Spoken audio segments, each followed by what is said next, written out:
tiempo de evolución puede ser que haya una mucosidad mucopurulenta y algunas veces sangrado, ¿no? Porque está dentro de las fosas nasales. Y ustedes saben que las fosas nasales, la mucosa de las fosas nasales está bastante irrigada. Entonces, esto hace pues que cualquier tumor, sea benigno, sea maligno, sangre, ¿verdad? Entonces, siempre se va a caracterizar la sintomatología, siempre va a tener esa obstrucción nasal, la mucosidad purulenta y algunas veces sangrado, ¿no? Eso no nos extraña. Y tampoco esto quiere decir que sea maligno, ya netamente maligno o sea benigno. Entonces, en ambas puede haber siempre sangrado por esa irrigación que tiene la mucosa nasal. ¿Cuál es el diagnóstico? El diagnóstico siempre se debe hacer en base a exámenes complementarios, como ser la radiografía. Si bien la radiografía no nos muestra exactamente, no es específico para estos tumores, pero sí nos orientaría, especialmente el médico general, orientaría de que hay algo, una masa ocupante en tanto en los senos como en la fosa nasal, ¿no? Entonces, esto orienta. Y ya con esto ustedes lo pueden pasar a la especialidad. Y en la especialidad, ¿qué es lo que hacemos? Vamos a pedir tomografía al computador, o sea, la tomografía es importante para ver el punto de implantación de este tumor, dónde está la raíz de implantación. Entonces, esta tomografía nos va a mostrar el tamaño, nos va a mostrar cuánto de espacio está ocupando este tumor, ¿sí? Y finalmente, acá sí me olvidé poner la biopsia. Es importante la biopsia. Tanto en tumores, nosotros vemos una masa ocupante, pero no sabemos si es benigno o maligno.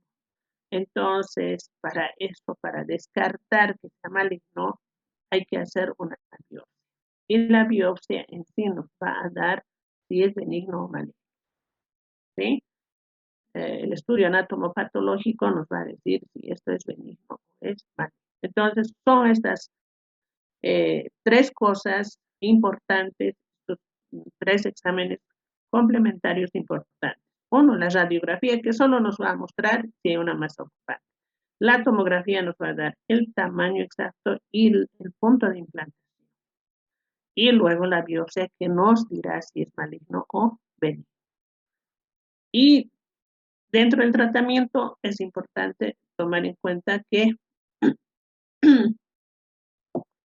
si es una masa ocupante que no, que está impidiendo la respiración, ¿sí? La ventilación nasal, entonces hay que, pero siempre con el resultado de anatomía patológica donde nos diga y estamos tranquilos, ¿sí? Entonces, eso es lo más importante. Es quirúrgico. Ustedes no lo van a hacer. Lo único que van a hacer ustedes es identificar una.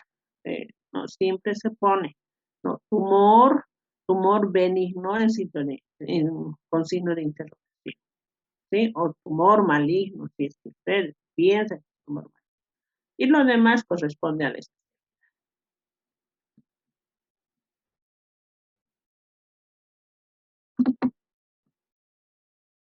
Y acá tenemos los tumores malignos de fosas y senos paranasales.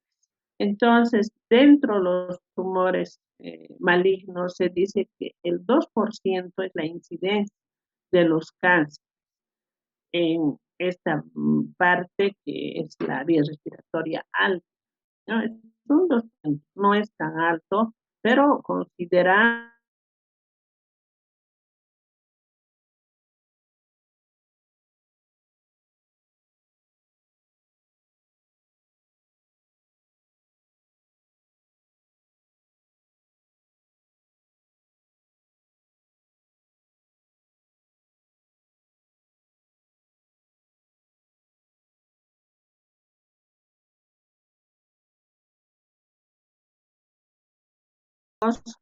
¿me escuchan? Hola. Sí, doctora, se escucha. Ah, ya. Bueno, entonces vamos a seguir. Lamentablemente el internet está con una mala señal, ¿no? Vamos a seguir. Habíamos dicho que los tumores malignos, la incidencia de estos tumores es al 2%, ¿sí? No es muy alto, pero considerando que solo abarca tres órganos, podemos decir, o la parte, eh, la vía respiratoria alta, entonces sí, el 2%. ¿Cuál es la etiología? Hemos dicho que es desconocida. Todos sabemos que la etiología del cáncer es desconocida. Si bien algunos autores asocian a una cosa, a la cronicidad de la enfermedad o a cualquier incluso virus, hongos, son teorías, pero que no se ha demostrado que es exactamente por eso, ¿no? Por eso hablamos de etiología desconocida. ¿Cuáles son los factores predisponentes? Dentro de los factores predisponentes tenemos a los microbianos, que son las infecciones crónicas, específicas e inespecíficas. Ahí está. Entonces, solo sabemos que hay factores que predisponen al cáncer. La viral y los químicos, ¿no? Entonces, estos serían los factores que predisponen para los tumores malignos. ¿Cuál es la anatomía patológica? O sea, la división, la clasificación de la anatomía patológica, ¿verdad? Según este estudio, hablamos tenemos una clasificación que son los siguientes: carcinoma escamocelular, que estaría dentro de esta clasificación anatomopatológica en primer lugar, en el primer lugar del cáncer a este nivel. Tenemos el carcinoma verrugoso, tenemos el carcinoma de células transicionales, el adenocarcinoma y el carcinoma adenoideo quístico. Y por último tenemos el carcinoma mucoepidermoideo. Entonces, esta es la clasificación anatomopatológica que se hace en vía respiratoria alta de los tumores malignos.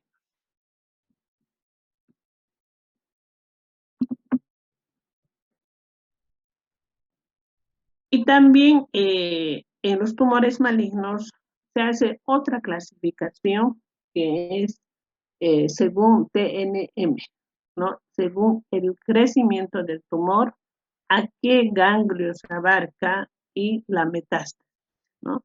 Según esta clasificación, tumor, el tamaño del tumor, la adenopatía, cuántos ganglios estarían afectados, de qué parte, y la metástasis, si es in situ o es que ya está abarcando a los órganos vecinos. Entonces, esa es la clasificación según TNM. ¿Cuál es la sintomatología de los tumores malignos? La sintomatología más importante es la epistaxis. Se dice que todo tumor maligno sangra, pero si ustedes se acuerdan, hace un momento hemos dicho que también el tumor benigno sangra. ¿Por qué? Por la irrigación que tienen las fosas nasales. Pero en los tumores malignos el sangrado es más abundante, ya no por la misma infiltración, sino que este tumor, dependiendo qué tipo de lesión sea, ya entra a una necrosis, a una muerte celular, y esa es la causa del sangrado. Entonces, hablamos también de que el síntoma, otro síntoma es todo tumor ocupante nos va a dar eso lógico, ¿verdad? Hablamos de una mucosidad sanguinolenta. El tumor maligno también tiene mucosidad sanguinolenta. ¿Sí? Ahora, acá se agrega otro síntoma que es importante: al dolor en las zonas de senos maxilares y frontales, si es que el tumor se encuentra ubicada en alguno de estos senos. Pero si el tumor se encuentra ubicado en la fosa nasal, entonces el dolor también se va a irradiar hacia los senos, pero se va, digamos, localizar en las fosas nasales. El paciente va a referir que el dolor está en la nariz, exactamente, ¿no? Con irradiación, obviamente, a los senos paranasales. Si está en las fosas, los senos más afectados van a ser los senos maxilares, ¿no? Entonces, es un dolor irradiado hacia la zona nasal. ¿Qué estudios complementarios se va a solicitar? Igual, una radiografía al médico general le sirve y para ver que hay una masa ocupante tanto en los senos como en las fosas nasales, ¿sí? Y con esto ustedes ya pueden referir. Cuando llega a la consulta de la especialidad, ya allí nosotros tenemos que ver si pedimos una tomografía y lo que sí nos va a dar exactamente la característica del tumor es una fibrorinoscopía o una fibroscopía, ¿verdad? Los que han hecho práctica, les expliqué cómo es este examen.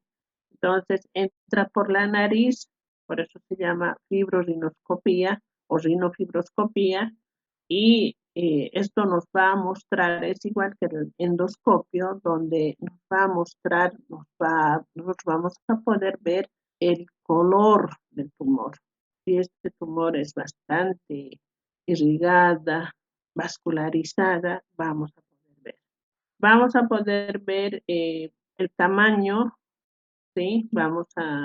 Y la característica, inclusive por el mismo rinofibroscopio podemos hacer una biopsia, ¿no? Tiene sus pinzas de biopsia y hacemos una biopsia, ¿no? Luego mandamos a anatomía patológica y anatomía patológica nos dirá si es que este tumor es benigno o maligno. Pero por la sintomatología, por algunos de estos síntomas, nosotros ya sospechamos de que este tumor podría ser un tumor maligno, ¿verdad? Y el diagnóstico definitivo sí nos da la anatomía patológica. ¿Cuál es el tratamiento en estos casos? En los tumores malignos siempre hay que tener mucho cuidado, ¿no? No es directamente entrar a la cirugía. Nosotros ya ahí trabajamos con oncología y ya el oncólogo tiene que decidir si se hace la cirugía o primero se hace la quimio y radioterapia y recién pensar en una cirugía. O al final, si es un tumor ya metastásico, o sea, el in situ, donde ha empezado es en otro lado y de pronto ha hecho su metástasis en fosas nasales y senos paranasales, entonces ya no se puede hacer nada porque ese paciente ya tiene un tumor maligno en otra parte de su organismo. Y esto ya es una metástasis. Entonces, ¿qué es lo que se puede hacer? Simplemente aminorar su sintomatología con la quimioterapia, con la radioterapia. En el caso de que sea in situ y dependiendo del tamaño del tumor, ¿sí? Que no, digamos que no deforme la cara del paciente, porque imagínense si fuera en seno maxilar y se tendría que sacar todo el tumor, perdiendo la parte ósea del seno maxilar, la cara anterior, ¿no? Que no solamente está afectada la parte ósea, puede ser que esté afectado también lo que es la parte muscular y la parte de piel. Imagínense cómo va a quedar ese paciente. Entonces, hay que tomar todo en cuenta todo esto. El oncólogo es el que tiene que decidir si es que este paciente se opera o no se opera, ¿sí? Entonces, eso es muy importante. Tenemos otra patología que es de tumores del cabo. Ya saben ustedes dónde está ubicado el cabo. Está en la parte posterior de la nariz, esa zona que se llama nasofaringe, rinofaringe o cabo, ¿verdad? Tiene tres nombres. Entonces, también hay tumores en esta parte posterior de la nariz. Y se clasifica en tumores benignos, que son los epiteliales y los conjuntivos. Tumores benignos, que son los epiteliales y los conjuntivos. Y dentro de los epiteliales tenemos papilomas, tenemos adenomas. Y dentro de los conjuntivos tenemos los fibroangiomas, los mixomas y tenemos un tumor importante que no es, digamos, raro, tampoco es frecuente, o diré no es frecuente, se puede, hay excepciones. Nosotros en este tiempo que estamos ejerciendo la especialidad hemos tenido 4 a 5 pacientes con este tumor, que es el fibroangioma juvenil, ¿no? Entonces, dentro de los tumores de cabo.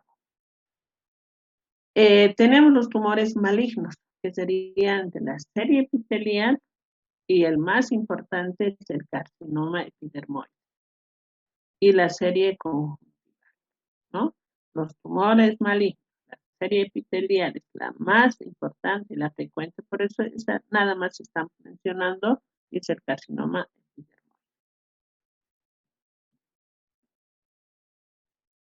Como les había dicho, el tumor más importante y podemos encontrarnos con este tumor es el fibroangioma, ¿sí? Y vamos a describir un poco, vamos a hablar un poco de este tumor, el fibroangioma juvenil.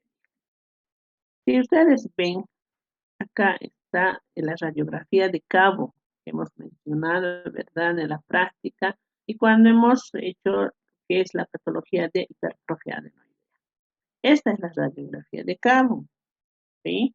Es una radiografía lateral donde nosotros podemos ver el pasaje de aire por la nariz a través de la nasofaringe. Y este tumor está ubicado exactamente en la nasofaringe. Entonces, el fibroangioma juvenil, llamado también tumor sangrante de la pubertad, es frecuente en el sexo masculino, de 8 a 9 años, dice la literatura, ¿no? Pero hay algunos autores que dicen que a los 13, 14, 15, 16 años podemos nosotros en esta edad encontrar este tumor, ¿sí? Y al final habla de que remite, o sea, aparentemente decrece, ¿no? O sea, chica a los 20 años, ¿sí? Sin perder, no desaparece, pero sí se puede, digamos, achicarse. Por eso habla de remite al final, ¿sí? Se planta exactamente en la región pterigopaladina, en esa parte, en ese espacio de la nasofaringe rinofaringe.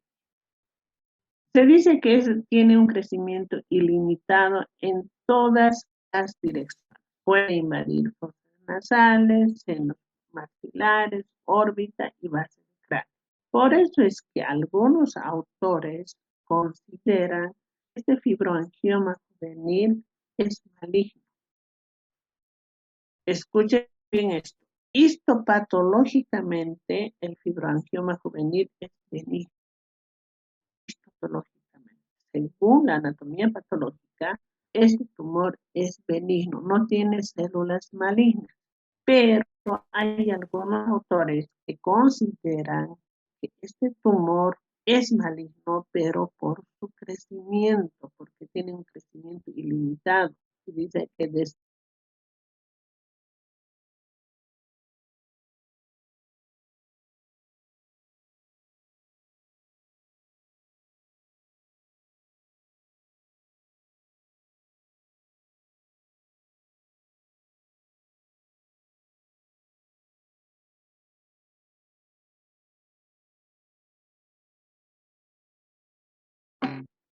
chicos, ¿estamos bien? ¿Me escuchan? Hola. Sí, doctora, se escucha y se ve. Está bien. Por favor, es que el internet está un desastre. Entonces, vamos a continuar. Y les había dicho que hay algunos autores que consideran a este tumor como maligno, pero por su crecimiento y anatomopatológicamente es un tumor benigno, ¿sí? Eso, por favor, tomen en cuenta. Como ven ustedes, es un tumor bastante vascularizado. Vean acá, hay una neoformación de vasos y es todo el tumor. Esto es una foto sacada por un fibroscopio, ¿no? A través de un fibroscopio. Entonces vean cómo es un tumor bastante vascularizado y por eso es un tumor sangrante. ¿Cuál es la semiología? Si nosotros podemos ver a la rinoscopía anterior, si es que el tumor es bastante grande, hacemos la rinoscopía anterior y podemos ver, vamos a ver más o menos como esta imagen, ¿sí? La rinoscopía posterior nos puede mostrar esta imagen si es que podemos, pero acá lo que tenemos que aclarar es que el único examen complementario que nos puede mostrar exactamente esta imagen es el rinofibroscopio, ¿no? Con eso vamos a ver y ya vamos a tener una idea de qué características tiene este tumor y podemos decir que es el fibroangioma juvenil. Sin embargo, sí o sí es necesario hacer exámenes complementarios. Y un examen complementario, ya les dije, para ustedes como médicos generales, si es que llegara un paciente así al centro de salud donde ustedes estén trabajando, entonces una radiografía está excelente. Ustedes piden una radiografía de cabo con boca cerrada y cuello extendido. Esa radiografía les va a dar la imagen de una masa ocupante en rinofaringe y con eso ustedes ya lo pueden transferir. No exactamente como con el diagnóstico de fibroangioma juvenil. Ustedes hacen la transferencia con el diagnóstico de masa ocupante en nasofaringe o rinofaringe. Y listo. Entonces a nosotros nos llega ya más o menos ese diagnóstico. Inmediatamente pedimos la tomografía y lamentablemente acá en Potosí no tenemos un centro especializado como para atender este tipo de pacientes, porque este tumor es bastante sangrante. Un paciente al que hagamos, por ejemplo, una biopsia, este tumor va a empezar a sangrar y el paciente puede llegar inclusive a la muerte por el sangrado.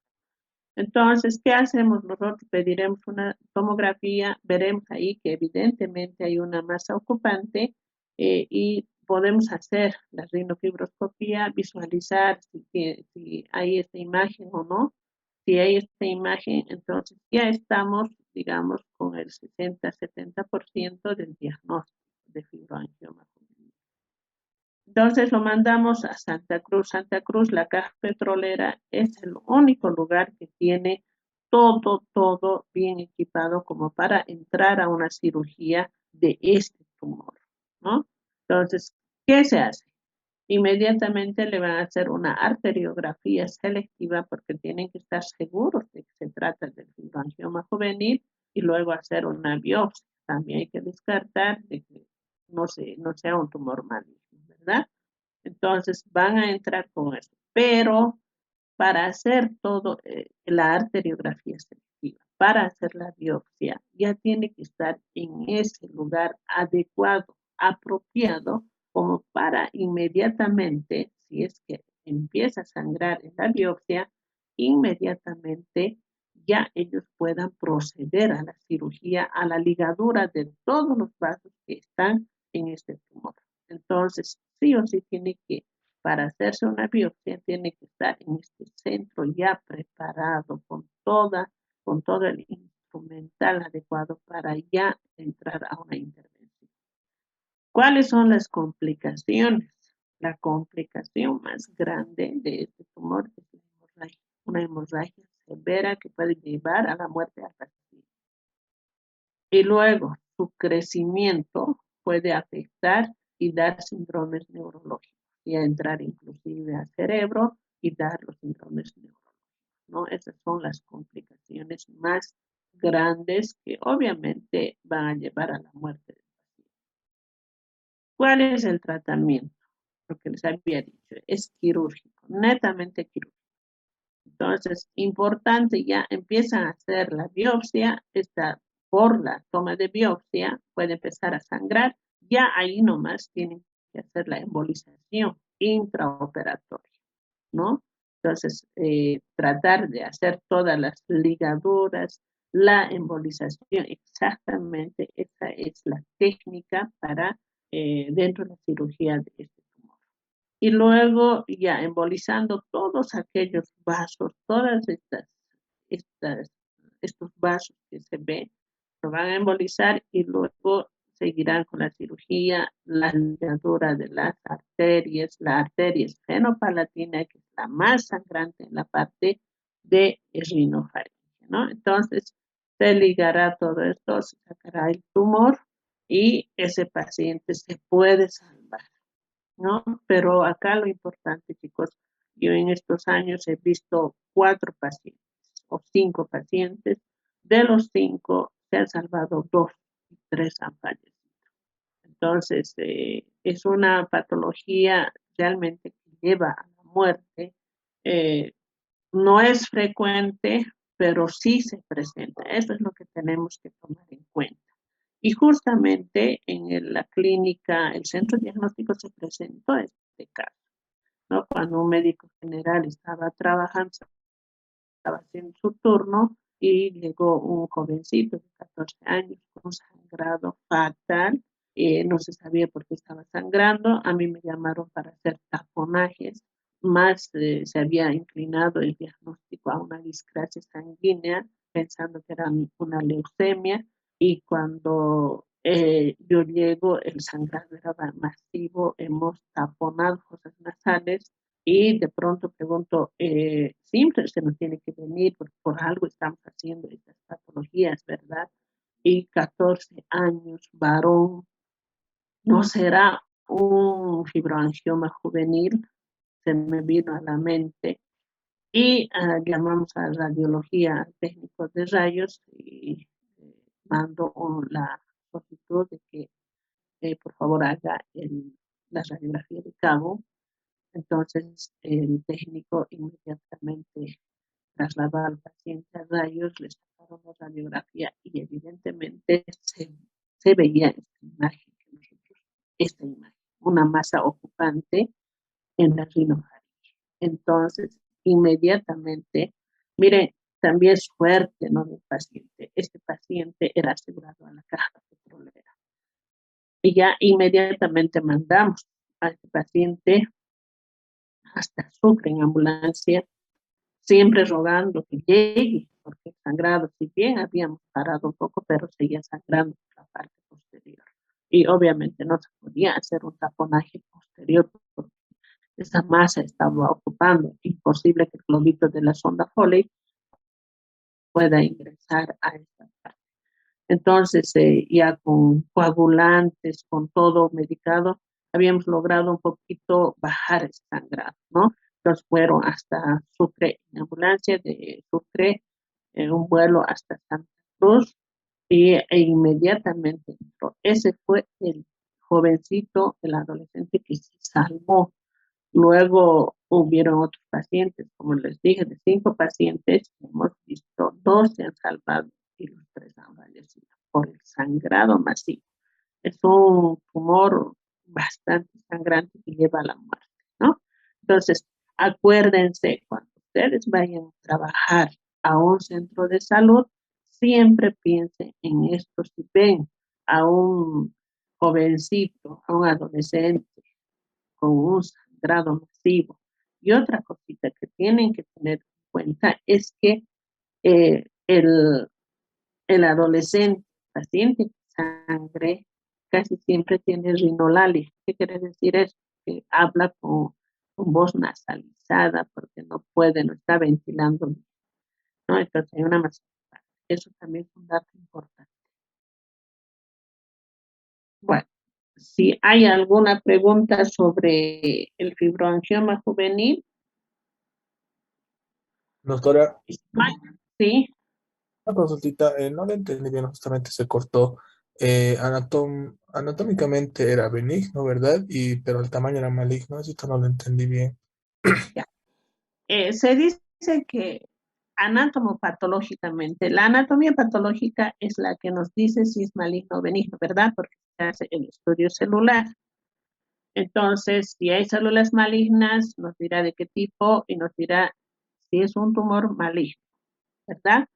Entonces, este tumor, el fibroangioma juvenil, anatomopatológicamente es benigno, no es un tumor maligno, no es un cáncer, ¿está bien? No es un cáncer, pero se considera maligno por su crecimiento, porque este tumor crece y según va creciendo, destruye todos los órganos vecinos. Es igual que el colesteatoma, que hemos hablado, ¿verdad? En oído, hemos dicho, el colesteatoma anatomopatológicamente es benigno, pero por su crecimiento se considera maligno. Este tumor igual, el fibroangioma juvenil, anatomopatológicamente es benigno, no es un cáncer, pero se considera maligno por su crecimiento, porque al crecer empieza a destruir todo lo que encuentra a su paso. Entonces, por eso es que se considera maligno. ¿Está bien? Bueno, doctora, gracias. Listo. ¿Hay alguna otra pregunta? Bueno, nada. Continuamos. Epistaxis. ¿Qué es la epistaxis? La epistaxis es una hemorragia proveniente de fosas nasales, senos paranasales, ¿no? Puede ser fosas nasales y de los senos paranasales, o sea, del seno maxilar, seno frontal. ¿Cuál es la clasificación? Vamos, se hace una clasificación según su etiología. Según su etiología se dice que son causas locales, son causas generales las que provocan esta hemorragia. Según su localización, se habla de anteriores, y es que sangra las fosas nasales, anteriores. Posteriores, sangra lo que es la rinofaringe, la naso. Y superiores también en fosas nasales. ¿Está bien? Entonces, anteriores y superiores serían en fosas nasales. Y posteriores sería la rinofaringe o nasofaringe.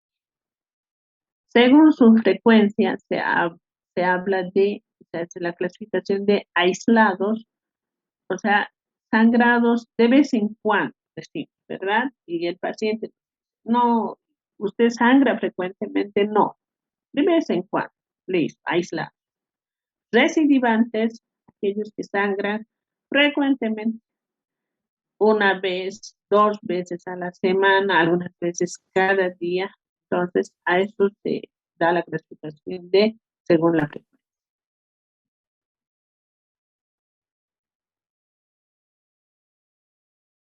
Etiología, que esto es lo más importante, ¿no?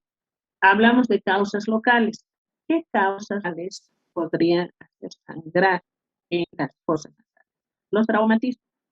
Un trauma, una caída, un puñete, un golpe puede provocar sangrado, ¿verdad? Inflamaciones.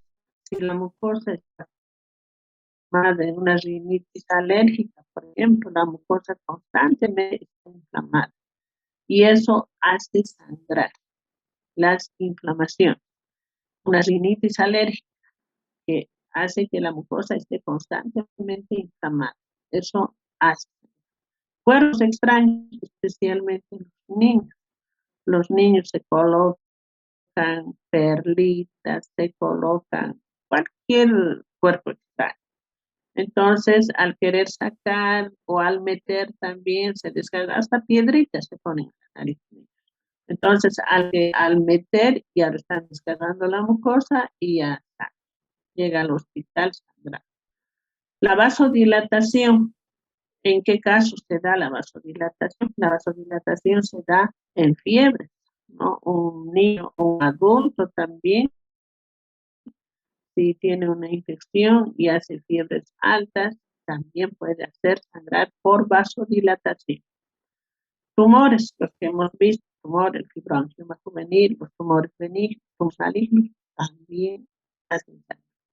Úlceras, ¿no? El paciente, algunas personas pueden siempre tocarse la nariz, meten el dedo, provocan heridas y se ulcera y obviamente postquirúrgica, una cirugía, una cefoplastía, una reducción incruenta posterior a un trauma, fracturas nasales, eh, las rinoplastías pueden hacer sangrar postquirúrgica. Y enfermedades específicas, ¿no? Acá tenemos tendríamos la sinusitis, ¿sí? Las rinitis, estas enfermedades también podrían hacer sangrar. O de lo contrario, la tuberculosis, que podemos encontrar en fosas nasales, esas granulaciones de la tuberculosis, que también podrían hacer sangrar. Entonces, esas son las causas locales que están por las fosas nasales que provocarían, sí tenemos las causas generales que provocan sangrado por otro tipo de problemas. Las enfermedades que había dicho anteriormente, una síndrome febril, ¿no? Cual la etiología empieza a vasodilatar y empieza a sangrar, ¿no? Las enfermedades.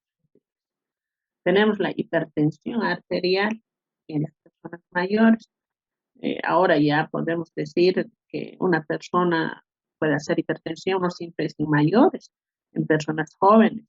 Un día, si se acuerda, Eunice no está en este curso. Estábamos haciendo física y la joven aparentemente de unos 35 años. Eunice, Francia, presión alta, porque mire la facies, es una fascia cianótica y da la impresión de que es una hipertensión. ¿Cuántos años tiene? Entonces me dice 35, creo. No, pues a esa edad raras veces sube la presión. Sin embargo, vamos a emergencia y le toman la presión, estaba con presión alta, ¿no? Y le preguntamos, ¿usted tiene simple presión? Sí, doctora, soy hipertensa. Imagínense, a 95 años, creo, ya estaba haciendo una hipertensión. Entonces, hay que tomar nomás en cuenta esto, la práctica. Esto nos enseña de que no siempre a partir de los 40, 50 podemos encontrar a una persona con hipertensión arterial. También personas jóvenes pueden hacer una hipertensión y obviamente eso provoca esos sangrados masivos. Luego tenemos las vasculopatías, enfermedades de las venas, de los vasos sanguíneos, las coagulopatías.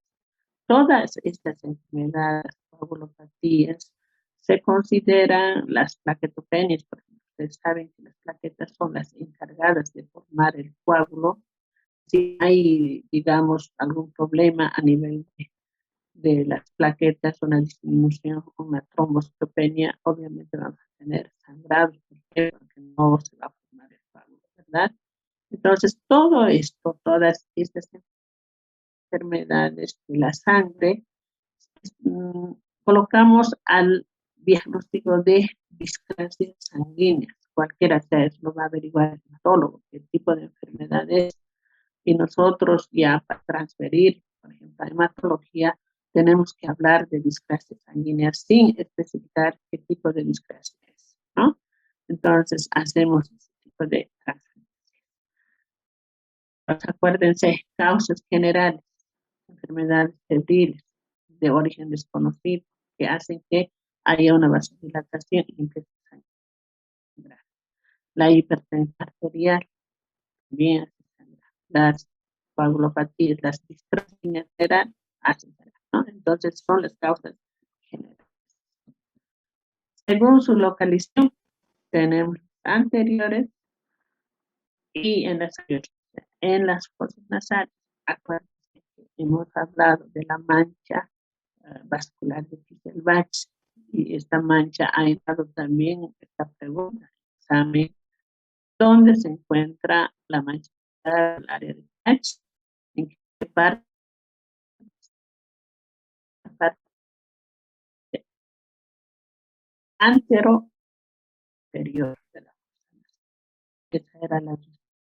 Entonces, el área que habitualmente sangra es el área de Kistelbach, que se encuentra en la parte antero inferior de la fosa nasal.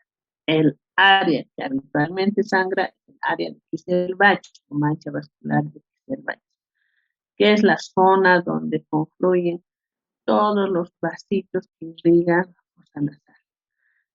La arteria del sotabique y la arteria central anterior. Estas son las que habitualmente sangran en la fosa nasal. Por eso se habla de sangrado anterior o epistaxis anteriores. Y las posteriores, las ramas de la arteria esfenofalatina. La arteria esfenofalatina es bastante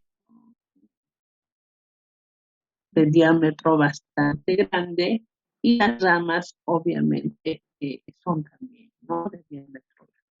Entonces, la arteria, por la diferencia entre sangrado y la epistaxia de vena es diferente a la arteria. Ustedes saben que la arteria es la que transporta sangre oxigenada. Por eso es que cuando el sangrado es posterior, la sangre tiene como burbujas de aire. En cambio, el sangrado de las venas, ¿sí? El sangrado es medio negro. Entonces ahí nos damos cuenta también, esto nos orienta si es un sangrado posterior o es un sangrado anterior. ¿Sí? Habitualmente el sangrado posterior, que es por hipertensión, son masivos que pueden llevar a un shock hipovolémico al paciente, puede llevar inclusive a la muerte. Imagínense si sangra así masivamente, entonces el paciente rápidamente se choquea. Si no es atendido adecuadamente inmediatamente, entonces el paciente hasta puede fallecer, ¿no? Entonces hay que tener muy en cuenta. Y las superiores que también se encuentran en la fosa nasal, esta parte está irrigada por las sigmoidales anteriores, también sangran, no son masivas, ninguna, digamos, epistaxis de estas anteriores, las superiores son masivas. Sí sangran, pero no son masivas que comprometan la vida del paciente. La que sí compromete la vida del paciente son los sangrados posteriores. ¿Cómo vamos a diagnosticar? Vamos a diagnosticar a través del interrogatorio, ¿verdad?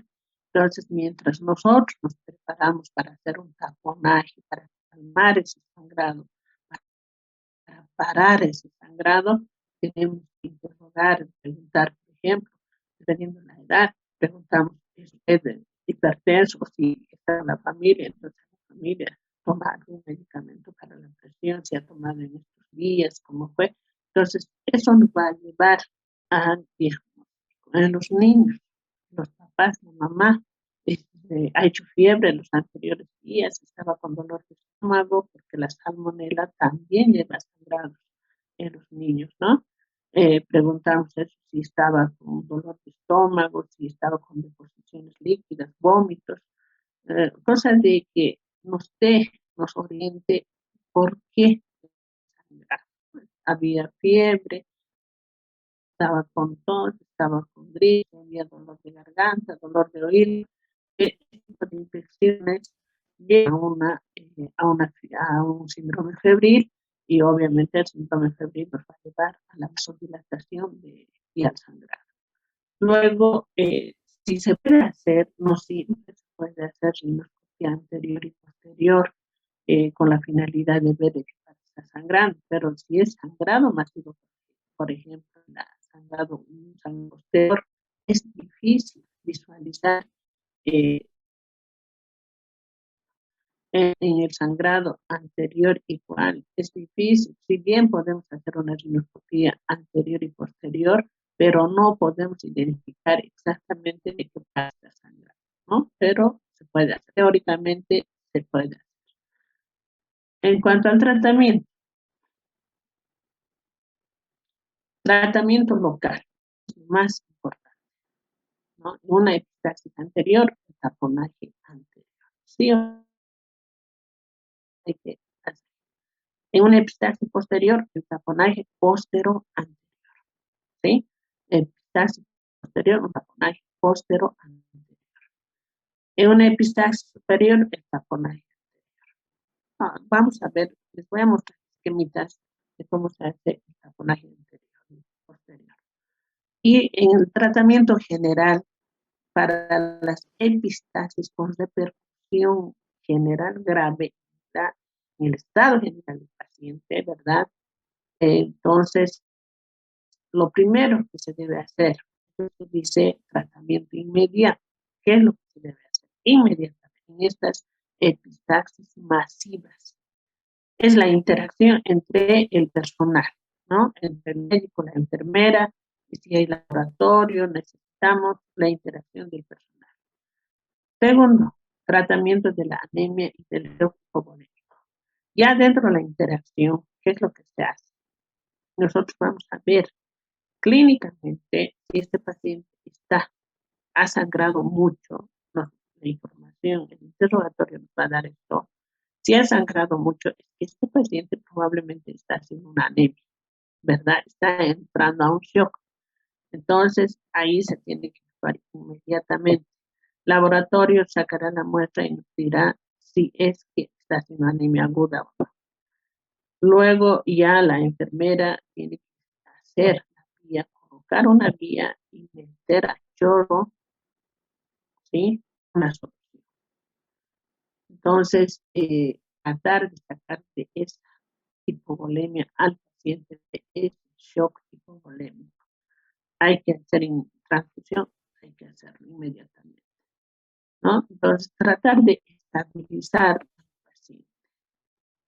Primero, tapando esa pila, ¿sí? Haciendo taponaje. Segundo, estabilizar hemodinámicamente.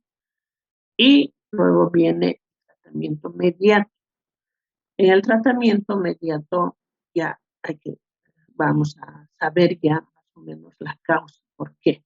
Si es un paciente mayor y nos da la información de que probablemente no haya tomado medicamento antihipertensivo y esa es la causa para que sangre, entonces, o no se ha controlado por mucho tiempo, entonces lo transferimos a medicina interna o a cardiología, ¿no?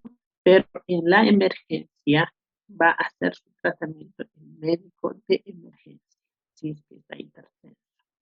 Todo esto es una interacción, es un trabajo en equipo.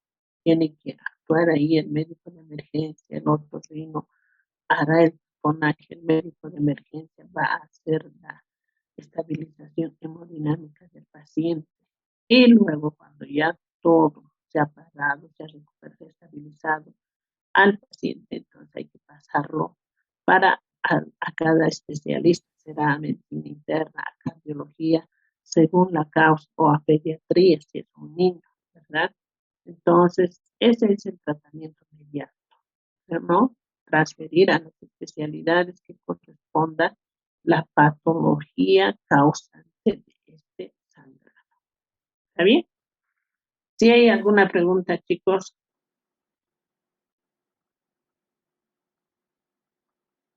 Bueno, les voy a mostrar un videito cómo se hace el taponaje antero-posterior. Bueno, estos son los esquemas que les había dicho. Esto es un taponaje, si ven ustedes, es un taponaje anterior, pero solo de la fosa nasal. Si ven ustedes acá, este taponaje, miren, este taponaje fácilmente se puede aflojar, ¿verdad? Es un mal taponaje, porque esto está vacío. Entonces esto se va a aflojar y nuevamente va a sangrar. Más taponaje. Acá igual, si el sangrado dice es superior, superior e inferior, entonces solo eso taparemos, ¿no? Daría esa impresión. El sangrado es superior e inferior, entonces taparemos eso. Pero lo del centro queda vacío. Igual se va a aflojar un mal taponaje y va a seguir sangrando. Este es el taponaje que se debe hacer. ¿Sí? Este es el taponaje que se debe hacer, un taponaje completo de toda la fosa nasal. Entonces, no hay por dónde se afloje, y si el sangrado es a este nivel, ¿verdad? Entonces, este taponaje ya está tapando ese vasito sangrante y está haciendo hemostasis. Entonces, para el sangrado. Si el sangrado es inferior, lo mismo, ¿no? Taponaje así. Y este tapón, el medio, pues sirve para comprimir tanto a la parte superior, caras laterales, ¿verdad? Entonces, este es el taponaje correcto que se debe hacer. Un taponaje anterior completo. Mientras más profundo sea, mejor. No, el taponaje debe llegar hasta acá más o menos. ¿Sí? Mientras más entremos un poquito más adentro, mejor, ¿no? Para inmediatamente. Y el taponaje postero anterior. Este es el taponaje de sonda Foley. Si ustedes conocen, seguramente el doctor Solano, el de Uro, les ha mostrado la sonda Foley. La sonda Foley tiene un globito acá, ¿sí? Entonces entra la sonda por la fosa nasal más permeable, se lubrica la sonda e ingresa. Ingresa hasta la orofaringe.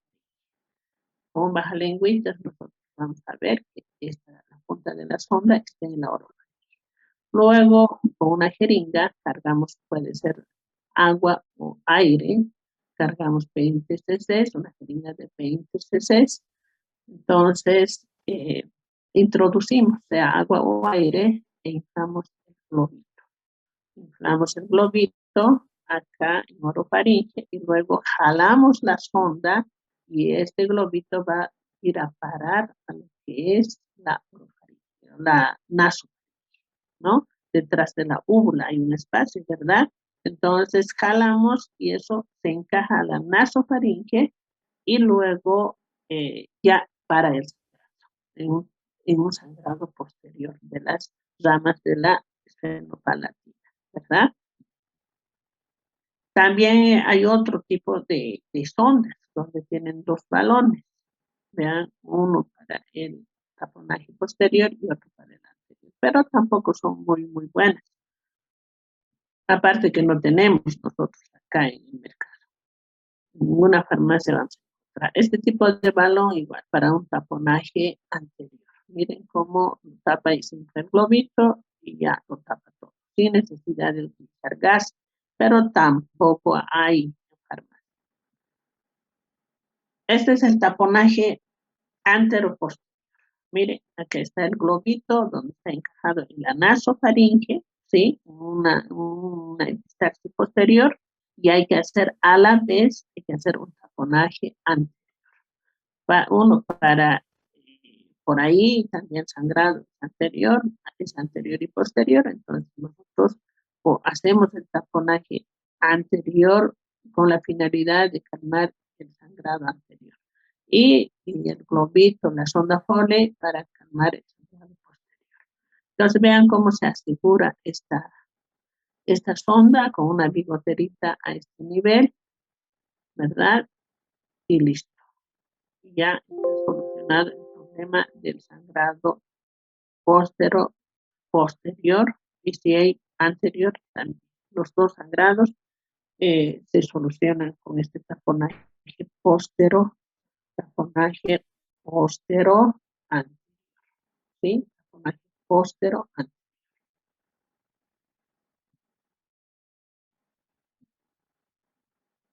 Hay otro tipo de taponaje que se hace con gas, pero es más traumático, es más laborioso.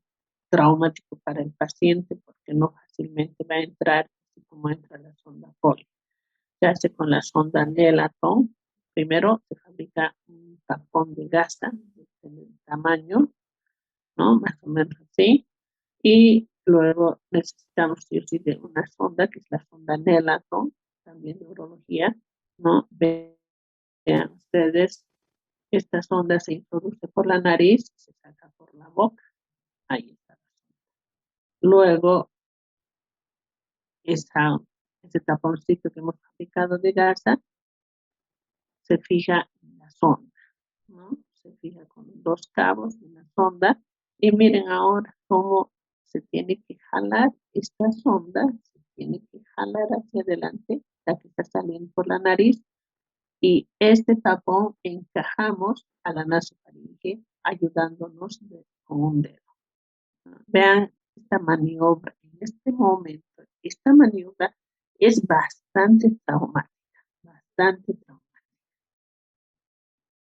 Y ahí está, como queda el tapón, igual que el globito entra en la nasofaringe y ya lo ataponado, ¿no? Y los cabos por la fosa nasal. Igual hay que hacer un taponaje anterior. Entonces, para sacarlo, el cabito, un cabo de este tapón queda en la orofaringe y dos cabos quedan delante en las narinas, ¿no? Se fija con otra gasita para que no se afloje y siga sangrando, evitar que sangre, si se afloja este cabo, con seguridad va a sangrar. Entonces, miren, hay que fijar con otro pedazo de gasa, doblar, hay que ahí hacer ¿no? Amarrarlo, fijarlo bien y esto ya está. Así queda el paciente. Y por delante esta gasita que hemos dicho está fijando a la gasa posterior, evitando que se mueva y que se afloje. Bueno, entonces, estos son los esquemitas que les he mostrado para los diferentes taponajes, tanto anterior como el taponaje. O sea, en sí son dos nada más técnicas de taponaje que se debe hacer. Un taponaje anterior completo y un taponaje posterior, ¿verdad? Sangrados posteriores, taponaje posterior anterior. Sangrado anterior, taponaje anterior. Y listo. Ahora les voy a mostrar un videito cómo se hace un taponaje posterior.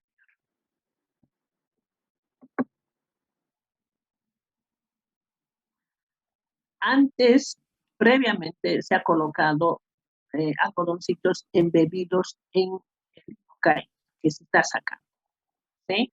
¿Para qué? Para anestesiar la mucosa, las fosas nasales y pueda producirse lo que es la sonda Foley. Ahora van a ver, esta es la sonda Foley, ¿sí? Para los que no conocen.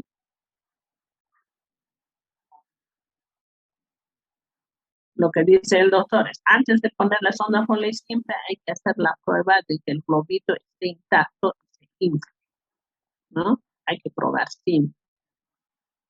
Pero en esos sangrados algunas veces no tenemos tiempo de hacer esto y ni modo, pues hay que meter nomás y esperando que realmente el globito esté sano, ¿no? Porque entra el paciente y no nos da tiempo para hacer estas cosas. Mire qué tiempito se está tomando el doctor, ¿verdad? Entonces, algunas veces no nos da ese tiempito de inflar el globito, estar seguro que el globo está sanito y se va a inflar. No, directamente agarramos, metemos.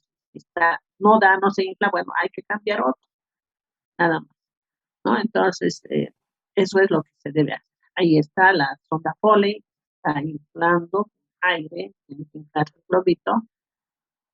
Hay que tener siempre el cuidado de no perforar la sonda con la aguja, que si perforamos ya está igual, ¿no? Entonces, ahí está el globito. Si ven ustedes, ahí está el globito, ¿no? Sí, ya se ha hecho la prueba.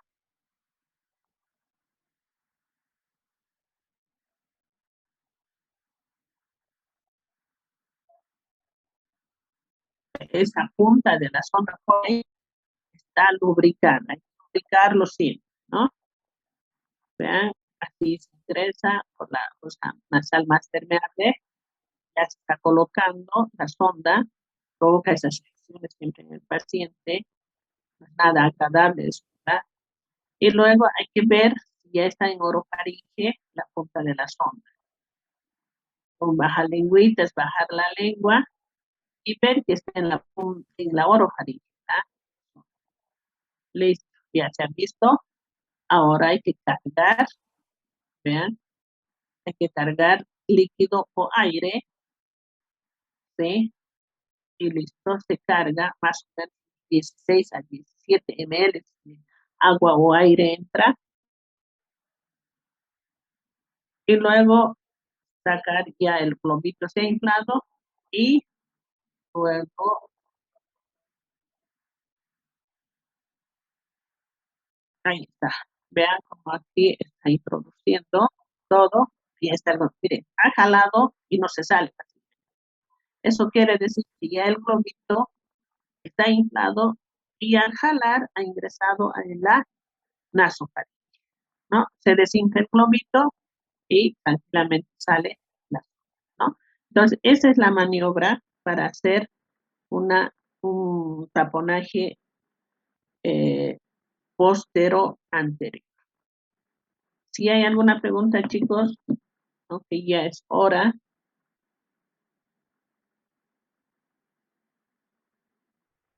A ver, chicos, despierten. ¿Están presentes o están ausentes?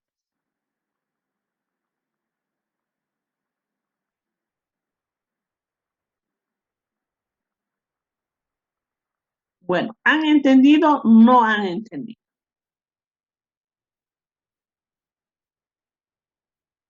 Sí, doctora. Bueno, no sé si a ti te encargó Gaby. Miren, para los que han ido a vacunar, sería importante nomás que se haya grabado esta clase. Y por favor, muestren a sus compañeros que han ido, que no deben ser muchos, ¿no? Entonces, por favor, pasen esa grabación para que ellos también lo vean. ¿Está bien? Entonces, hasta la próxima clase, chicos. Si no hay ninguna pregunta, no hay ninguna duda, entonces nos estaríamos despidiendo. Hasta la próxima clase, chicos. Hasta luego, doctora. Hasta luego, doctora. Chao, chao.